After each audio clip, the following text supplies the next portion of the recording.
So Steve Guttenberg is on the show this week, and we tried to get him a second ago. Instead, got his voicemail, which we just have to play this. Yeah, I mean, well, he won't mind, right? No, I don't think he'll mind. And clearly, after you hear it, I think you'll agree. Hi, this is Steve. Please leave a message and make sure it's good news. That's the only thing we're accepting today. Thanks. Now that is a voicemail. That is a happy man who has done something right in life that has written a book, the Guttenberg Bible, where he explains it all. So we better have some good news for him. We finally got him on the line. Hi, Steve. Hey, guys. Hey, Steve, how's it going? Life is good. How are you guys doing? We're good. So we just got your voicemail in which you say that you only want to hear good news.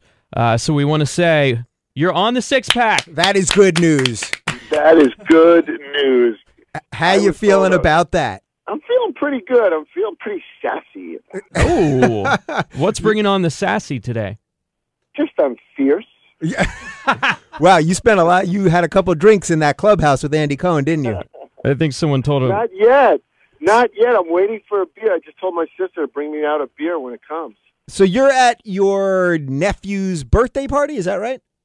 Graduation party from high school. Graduation from high school. What kind of advice do you give a kid these days when they're graduating high school? Say, well, you're going to go to a 4-year resort, college, and then after that, baby, you know, you got to go out in the real world. But he's going to do great. He's really smart and connected. He's on the football team. He's doing great. Now, I read the Guttenberg Bible, and I know that your parents were big on sending you to school. What if he didn't want to go to a 4-year school and he was like, I want to be an actor right now? Does Uncle Steve back that?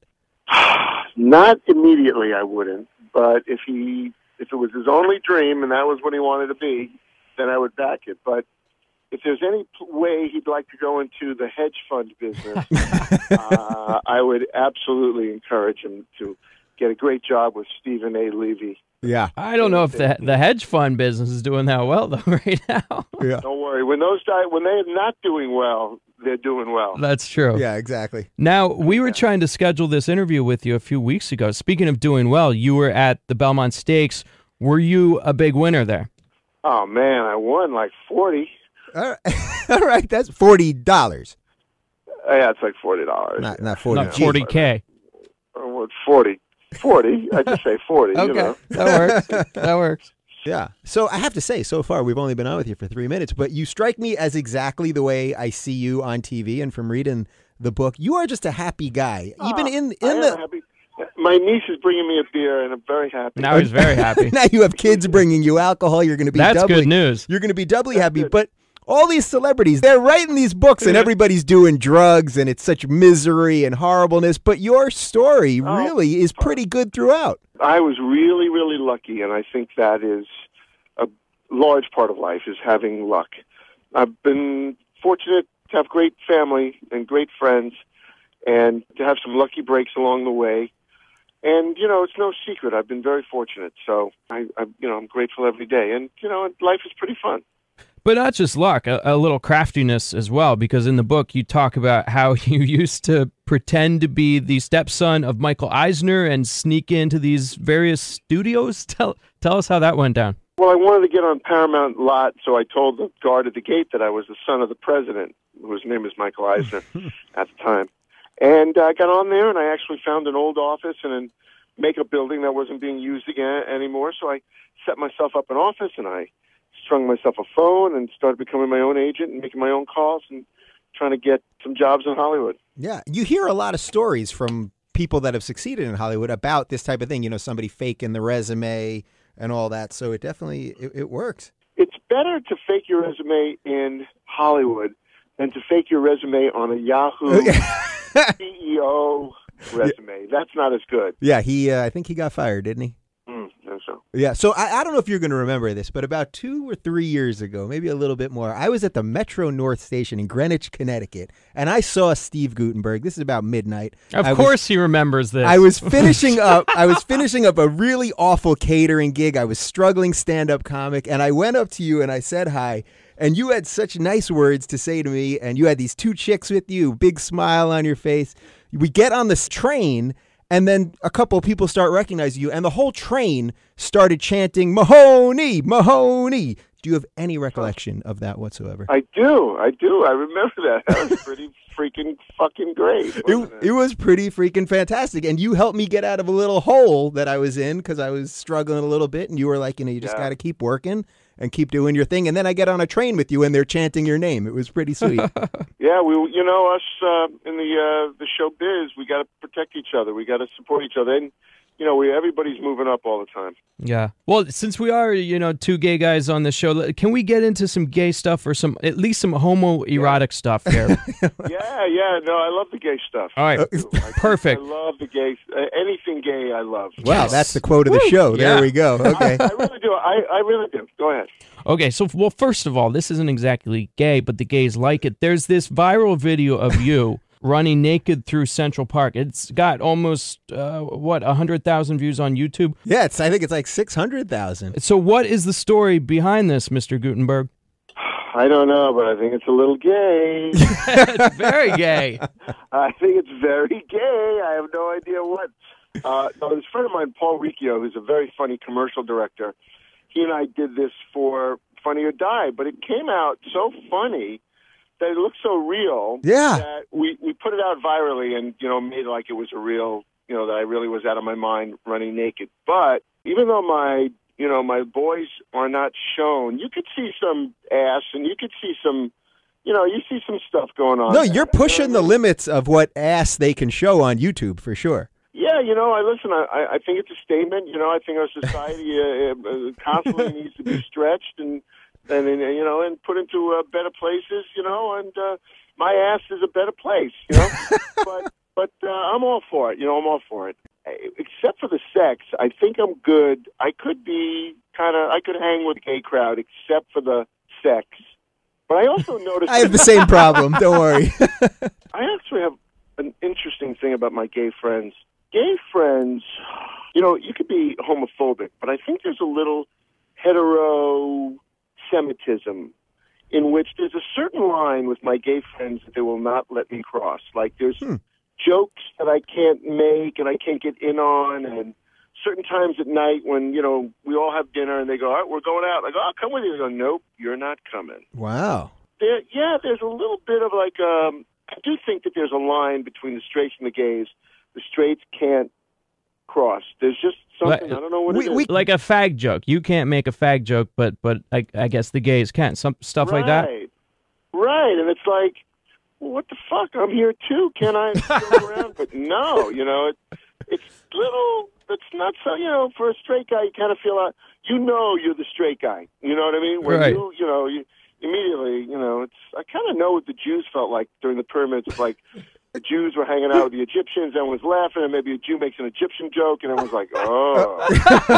You're like, oh, fuck, man, we're all hanging out. Yeah. Big deal, but would you really like to go out with them to the gay bars? I mean, that would cause a scene. Steve Guttenberg at the Abbey. You want to know something? Here's the secret about the gays and the straights. You're guys. I don't care what way you put it, you're a guy. So I want to hang out with the guys. And you know what?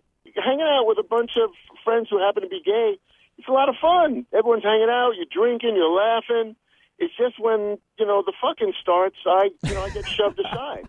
I'm no good. I'm like, you're no good here, man. You're like dead weight. Yeah, well, I'm pretty sure that many a gay man has Cocoon because you did a lot of shirtless action in Cocoon, jumping in and out of water.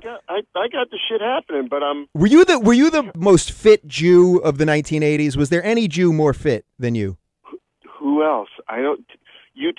You got Michael Douglas, half Jew. It's half very Jew. easy to be a half Jew and in great shape. Or you look at Harrison Ford, great shape.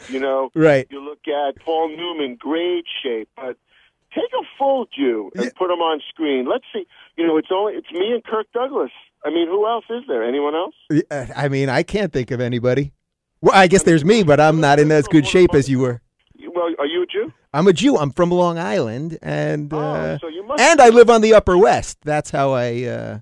So you must be in good shape. I'm all right. I'm not. I see you riding your bike up there every now and again. I'm not quite in as good shape as you, but that's right. I ride my bike everywhere now. In the summer, I ride it everywhere. It's just the easiest way to get around. Well, next time I'm going to full on harass you because usually I try to respect your. Yeah, you got to say hi, man. We've worked together. Yeah, all right. Oh, now we're working together. Okay, good. Yeah, we've worked together. I love it. All right, one more gay thing, and then we'll leave it. Dancing with the Stars, you did a full-on man-on-man tango. Yeah, it was really funny. Well, the guy's a great dancer. Just follow him, and you're set. I mean, the guy's like a Ferrari, Yeah. Ben, you said one more gay thing, but I wanted to ask Steve if he thought America is ready for 3 gay men and a baby. Do you think that is a chance? I tell you something. Look at the 3 guys. You got Selleck. Yeah. You got Danson, and you got me. So you figure 30 years later, one of them is gay, for sure. Well, I know Danson's married. What about Selleck? Danson's getting married. Selleck, no, he's too much of a stud. Yeah, he is. The guy's like, Jesus Christ. So the gay one is me. Wow. That's it. I'm fucked. You're pretty gay after this interview, and you just said you're fucked. I'm so fucked. It's like because if you gotta keep the straight thing because you want to play the guy who gets the girl. He works the most days on the movie. He gets the most money. So you want to be that guy. But listen. Anytime you guys want to hang out with a straight crowd, you know what? Next time there's a championship game, you should come out with me. We go to a sports bar, we drink a little bit, we have a little fun, we grab some girls. You don't have to do anything with them, but we grab some girls, and we'll have some fun. I don't know how much fun we can have. Yeah, but when the sex comes, we're out. When the sex comes, you guys got to leave. You're dead weight. No, that's when Guttenberg steps in and takes over. We can bring chicks. Yeah. I know, but then at the game, when it's game time, you're going to be sitting there and like, I don't know. I got to ask you guys to leave.